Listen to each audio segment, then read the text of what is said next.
How's it going, Bagram?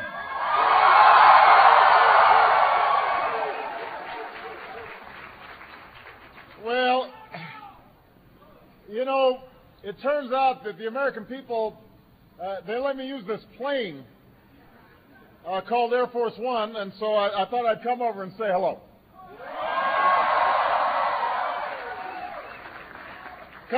Couple of people I want to thank, in addition to Sergeant Major Eric Johnson for the outstanding introduction and his great service. I want to thank Major General Mike Scaparetti. Thank you for your great work as Commanding General.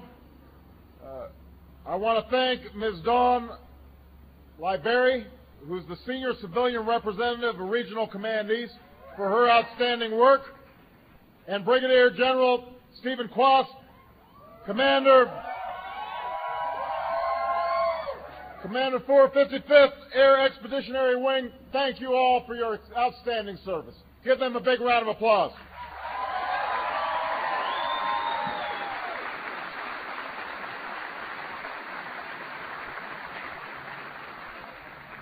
Thank you for the unbelievable welcome. I know this was on a little bit of short notice. Say no worries.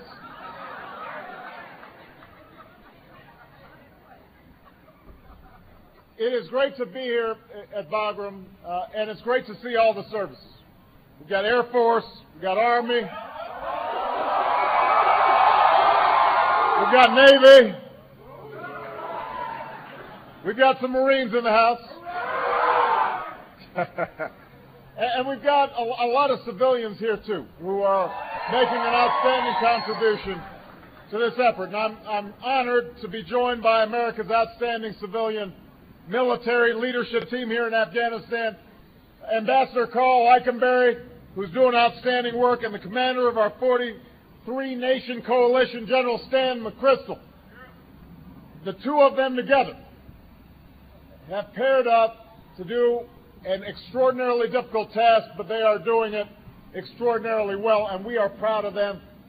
Please give your outstanding team a big round of applause.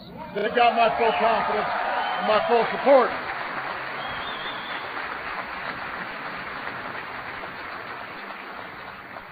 We're also joined by troops from some of our coalition partners, because this is not simply an American mission or even just a NATO mission. Al-Qaeda and their extremist allies are a threat to the people of Afghanistan and the threat to the people of America, but they're also a threat to people all around the world, and that's why we're so proud to have our coalition partners here with us.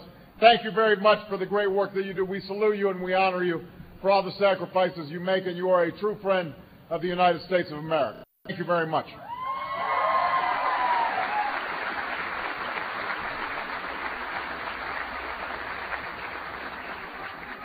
And we also salute the members of the Afghan National Army who are fighting alongside all of you. They're risking their lives to protect their country. And as I told President Karzai today, the United States is a partner, but our intent is to make sure that the Afghans have the capacity to provide for their own security. That is core to our mission, and we are proud of the work that they are doing and the continuing increased capacity that we're seeing out of Afghan National Security Forces. So thank you very much for the great work you're doing to take responsibility for security here in your own country. And to the Afghan people, I want to say that I'm honored to be a guest in your country. Now, the Afghans have suffered for decades of war, but we are here to help Afghans forge a hard-won peace while realizing the extraordinary potential of the Afghan people, Afghanistan's sons and daughters, from the soldiers and the police to the farmers and the young students. And we want to build a lasting partnership founded upon mutual interest and mutual respect. And I'm looking forward to returning to Afghanistan many times in the years to come. Now, I know for most of you, you didn't get a lot of notice that I was coming, but I want you to understand there's no visit that I considered more important than this visit I'm making right now, because I have no greater honor than serving as your Commander-in-Chief, and it is a privilege to look out and see the extraordinary efforts of America's sons and daughters here in Afghanistan. So my main job here today is to say thank you on behalf of the entire American people.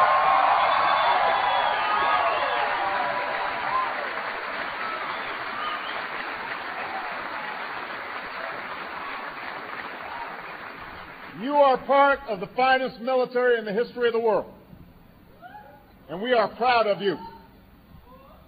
And so I want you to know that everybody back home is proud of you. Everybody back home is grateful, and everybody understands the sacrifices that you have made and your families have made to keep America safe and to keep America secure in this vital mission. And I know it's not easy. You're far away from home. You miss your kids. You miss your spouses, your family, your friends. Some of you, this is your second or your third or your fourth tour of duty. And I'll tell you right now the same thing that I said at West Point last December. If I thought for a minute that America's vital interests were not served, were not at stake here in Afghanistan, I would order all of you home right away. So I want you to know, I want every American serving in Afghanistan, military and civilian, to know, whether you're working the flight line here at Bagram or patrolling a village down in Helmand, whether you're standing watch at a forward operating base or training our Afghan partners or working with the Afghan government, services are absolutely necessary, absolutely essential to America's safety and security. Those folks back home are relying on you. We can't forget why we're here. We did not choose this war. This was not an act of America wanting to expand its influence, of us wanting to meddle in somebody else's business. We were attacked viciously on 9/11. Thousands of our fellow countrymen and women were killed. And this is the region where the perpetrators of that crime, Al-Qaeda, still base their leadership. Plots against our homeland, plots against our allies, plots against the Afghan and Pakistani people are taking place as we speak right here. And if this region slides backwards, if the Taliban retakes this country, and Al-Qaeda can operate with impunity, then more American lives will be at stake. The Afghan people will lose their chance at progress and prosperity, and the world will be significantly less secure. And as long as I'm your commander-in-chief, I am not going to let that happen. That's why you are here. I've made a promise to all of you who serve. I will never send you into harm's way unless it's absolutely necessary. I anguish in thinking about the sacrifices that so many of you make. That's why I promise I will never send you out unless it is necessary. But that's only part of the promise, because the other part of the promise is that when it is absolutely necessary, you will be backed up by a clear mission and the right strategy to finish the job, to get the job done. And I'm confident all of you are going to get the job done right here in Afghanistan. I am confident of that.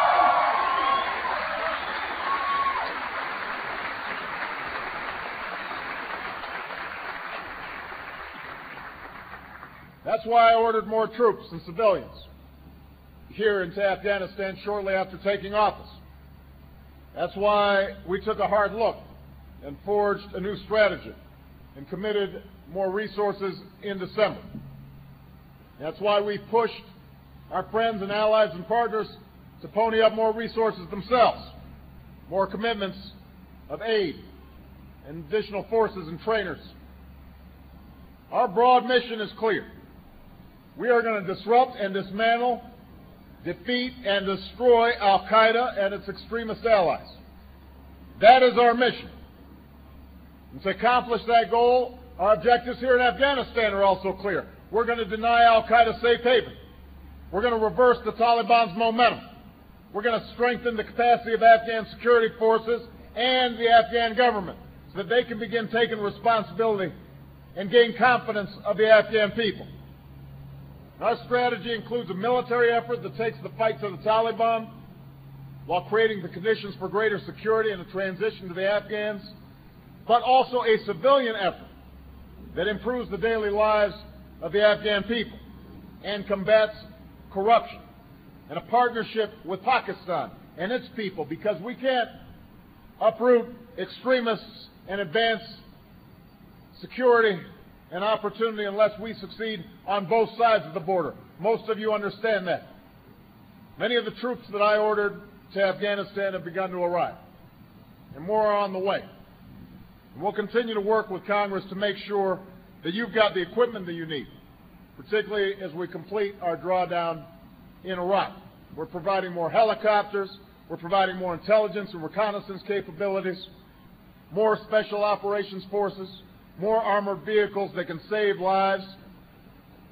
And here in Afghanistan, you've gone on the offensive, and the American people back home are noticing. We have seen a huge increase in support in stateside because people understand the kinds of sacrifices that you guys are making and the clarity of mission that you're bringing to bear. And together with our coalition and Afghan partners, our troops have pushed the Taliban out of their stronghold in Marjda. We've changed the way we operate and interact with the Afghan people. We see Afghans reclaiming their communities, and we see new partnerships that will help them build their own future and increase their security. And across the border, Pakistan's mounting major offenses. We've seen violent extremists pushed out of their sanctuaries. We struck major blows against al-Qaeda leadership as well as the Taliban. They are hunkered down. They're worried about their own safety. It's harder for them to move. It's harder for them to train and to plot and to attack, and all of that makes America safer, and we are going to keep them on the run because that is what's going to be required in order to assure that our families back home have the security that they need. That's the work that you're doing. So thanks to you, there's been progress these last several months. But we know there are going to be some difficult days ahead. There's going to be setbacks. We face a determined enemy. But we also know this. The United States of America does not quit once it starts on something. You don't quit.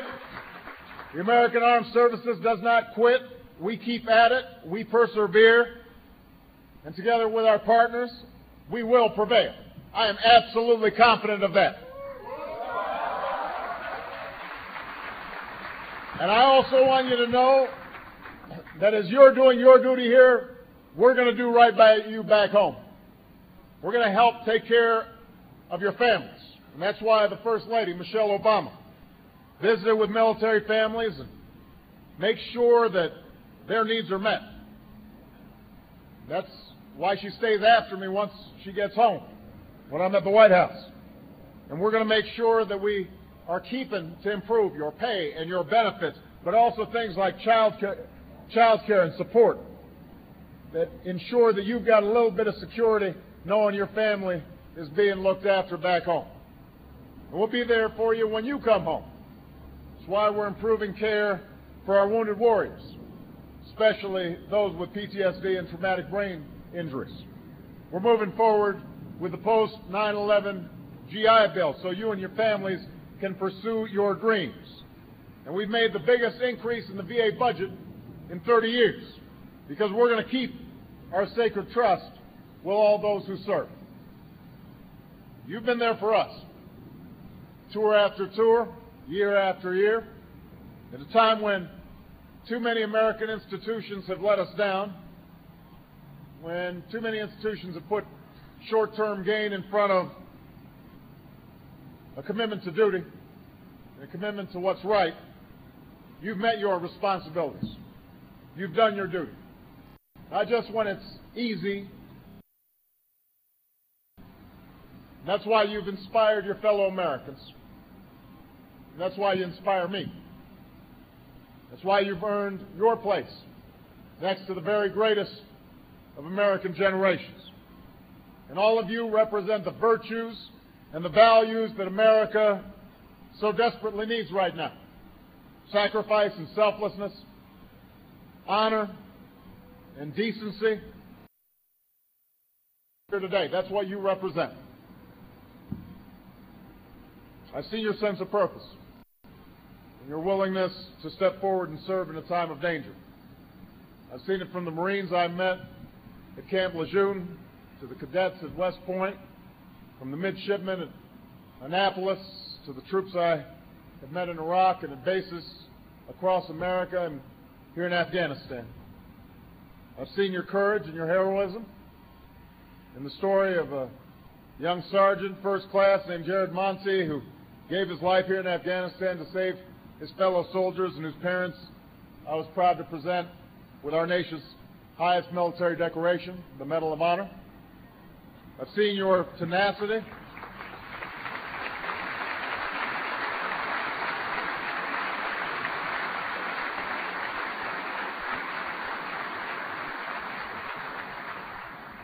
I've seen your tenacity and determination in our wounded warriors in Lanceville and Walter Reed, Americans fighting to stand again and to walk again and to get back with you, get back with their units.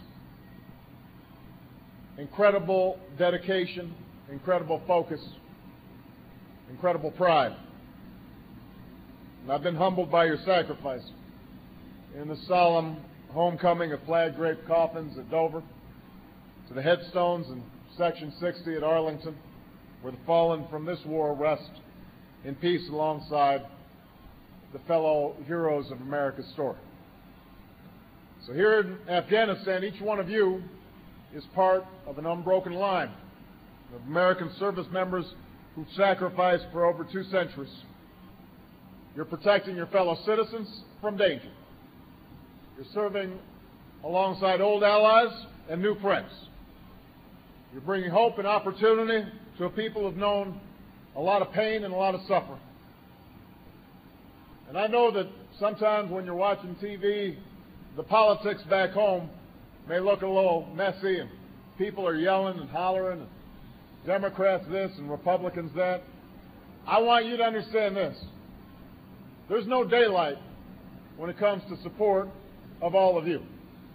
There's no daylight when it comes to supporting our troops.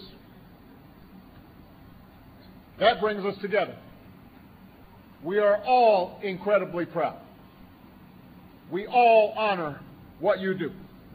And all of you show all of America what's possible when people come together, not based on color or creed, not based on faith or station, but based on a commitment to serve together, to bleed together, and to succeed together as one people, as Americans.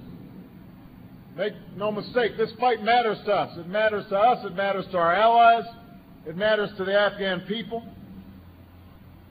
Al-Qaeda and the violent extremists who you're fighting against want to destroy, but all of you want to build. And that is something essential about America. They've got no respect for human life. You see dignity in every human being. That's part of what we value as Americans. They want to drive races and regions and religions apart. You want to bring people together and see the world move forward together. They offer fear, in other words, and you offer hope. And that's why it is so important that you know that the entire country stands behind you. That's why you put on that uniform. Because in an uncertain world, the United States of America will always stand up for the security of nations and the dignity of human beings. That's who we are. That is what we do. Much has happened to our country and to the world since 9/11. But I'm confident that so long as brave men and women like you, Americans who are willing to serve selflessly, half a world away, on behalf of their fellow citizens and the dreams of people they've never met, so long as there are folks like you, then I'm confident that our nation will endure and hope will overcome fear. And I am confident that better days lie ahead. So thank you very much, everybody. God bless you. God bless the United States Armed Forces. and God bless the United States of America.